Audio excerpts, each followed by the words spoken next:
അങ്ങനെ നമ്മുടെ Bigg Boss Malayalam season 7 shooting തുടങ്ങി കഴിഞ്ഞിരിക്കുകയാണ്. നമ്മളിവിടെ കാണിച്ചിരിക്കുന്നത് ഒരു 8 കണ്ടസ്റ്റൻറ്റിൻ്റെ ഫോട്ടോയാണ്. അതിനകത്തെ ഒരാൾ നമ്മൾ എണ്ണി നോക്കുമ്പോൾ 9 പേര് കാണും. പക്ഷേ നമ്മുടെ ഫാത്തിമ നൂറ എന്ന് പറയുന്നത് ഒരു കണ്ടസ്റ്റൻ്റായിട്ടാണ് വന്നിരിക്കുന്നത്. അവർ ലെസ്ബിയൻ കപ്പിൾസാണ്.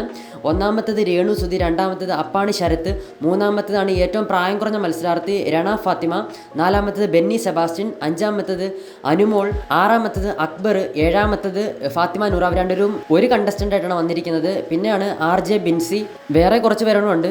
ടോട്ടൽ 19 കണ്ടസ്റ്റൻ്റാണ് നമ്മുടെ ബിഗ് ബോസ് വീട്ടിൽ കയറിയിരിക്കുന്നത്. ഇപ്പോൾ നമ്മളുടെ ഷൂട്ടിംഗ് ഒക്കെ കഴിഞ്ഞിട്ടുണ്ട്. ലൈവ് 7 മണിക്ക് സ്റ്റാർട്ടാവുമെന്നാണ് പറഞ്ഞിരിക്കുന്നത്.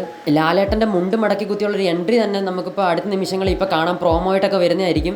എമ്പുരാനിലെ പാട്ടൊക്കെ ഇട്ട് ലാലേട്ടൻ കയറി വരുന്ന എൻട്രിയൊക്കെ ഉള്ളതാണ്. ഇപ്രാവശ്യത്തെ സീസൺ എല്ലാ സീസണിലേക്കാളും ഏറ്റവും മികച്ചതാകുമെന്നാണ് ഏഷ്യാനെറ്റ് തന്നെ പറഞ്ഞിരിക്കുന്നത്. അതുകൊണ്ട് തന്നെ ബിഗ് ബോസ് മലയാളം സീസൺ 7 കാണാൻ ഇഷ്ടം പോലെ പ്രേക്ഷകരാണ് കാത്തിരിക്കുന്നത്. എന്തായാലും കണ്ടസ്റ്റൻറ്റിനെ കുറിച്ചുള്ള കൂടുതൽ വീഡിയോ നമ്മുടെ യൂട്യൂബ് ചാനൽ പറയുന്നതായിരിക്കും.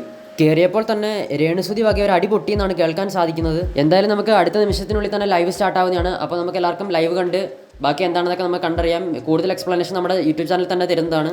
അപ്പോൾ എല്ലാവരും സ്റ്റേ ട്യൂൺഡ്.